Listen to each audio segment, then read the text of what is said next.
Hello বন্ধুরা, আমি অনু update with অনু চ্যানেলে তোমাদের স্বাগত। আমি চলে এসেছি গৃহপ্রবেশ সিরিয়ালের আপডেট নিয়ে। গৃহপ্রবেশ সিরিয়ালে দেখা যাচ্ছে যখনই শুভ 50,000 মশলার প্যাকেট বানিয়ে ফেলেছে এসে বাড়িতে জানায়, সবার মুখে খুব হাসি ফুটে ওঠে।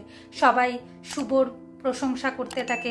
এখন আদি আনন্দ পেয়ে মিস্টার রেচেলকে ফোন করে বলে দেয় যে সমস্ত মাল ডেলিভারি হয়ে যাবে। এইদিকে নাম ধরে কেন ডাকছে ক্লায়েন্টকে সেই নিয়ে শুভ বললে আদ্রিত বলে যে এখানকার লোকেরা সবাই এরকম ভাবেই কথা বলে। অন্যদিকে সুমিত এসে বলে যে জানিস আমাদের দাদা ভাইয়ের এখানে কত ফ্যান, কতজন ফিদা হয়ে আছে আমাদের দাদা ভাইয়ের উপর। এখন আদি বলছে শুভকে যে বাইরে কোথায় আজকে গিয়ে আমরা ডিনার করব, কিন্তু শুভ বলে না, আমরা এক জায়গায় রান্না করি, সবাই মিলে খাবো। অন্যদিকে যারা হোমলেস, যাদের ঘর বাড়ি নেই, তারা সমস্ত মশলার প্যাকেট গাড়িতে তুলে শুভদের বাড়িতে পাঠাচ্ছে। হঠাৎ করে পুলিশদের কাছে খবর যায় যে তারা নাকি কোনো ইল্লিগেল কাজ করছে, তাই ওই গাড়িটা পুলিশ আটক করে। ওই হোমলেস মানুষরা এখন ছুটে আসে আমাদের শুভর কাছে। বাড়িতে এসে জানায় যে পুলিশ ওই গাড়িটা আটক করেছে, ভাবছে কোনো ইল্লিগেল কাজ হচ্ছে, মানে হয়তো ড্রাগ পাচার হচ্ছে, এই সমস্ত কিছু। এইটা শুনে সবাই খুব ভেঙে পড়ে, ভাবে যে তাদের রয়্যাল আমেরিকার রেপুটেশন নষ্ট হয়ে গেল, ব্যবসা যা ক্ষতি হওয়ার হয়ে গেছে।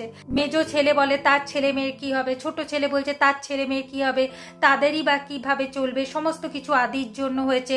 আদির মা সেবন্তী আদির পাশে দাঁড়ায়, সে সবাইকে বোঝায় যে আদি যেমন তাদের ছেলে, বাদবাকিরাও তাদের ছেলে। এখন পুলক বলে কেন তোদের ছেলেরা কি আমার ছেলে মেয়ে নয়, না আমার ছেলে তোদের নয়। সংসারের মধ্যে একটা ভাঙন দেখা দিচ্ছে। শুভকে সবাই নানান কথা বলতে থাকে যে সত্যিকারই তুই খুব অলক্ষী, এই জন্য তোর জন্মাবার সময় তোর মায়ের মৃত্যু হয়েছে, এই সমস্ত কিছু। শুভ এত অপমান দাঁড়িয়ে দাঁড়িয়ে সহ্য করছে, যা দেখে জিনিয়া খুবই আনন্দ পায়।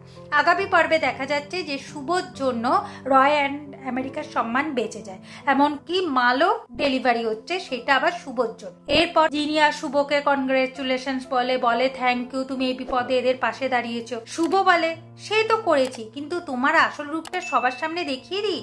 তুমি আমাদের পরিবারের ব্যবসার দিকে হাত বাড়িয়েছো, তুমি আমাদের পরিবারের সম্মান নষ্ট করেছো, তার শাস্তি তুমি পাবে না। তাই শুভ জিনিয়াকে এক চড় চড়ায় সবার সামনে, আর সবাই যে সেটা দেখে অবাক হয়ে যায়। এভাবে আজকের পর্বটা শেষ হয়ে যাচ্ছে। আশা করি আজকের পর্বটা তোমাদের ভালো লাগবে। ভিডিওটা ভালো লাগলে লাইক, শেয়ার ও সাবস্ক্রাইব করে দিও। ভিডিওটা দেখবার জন্য অসংখ্য ধন্যবাদ।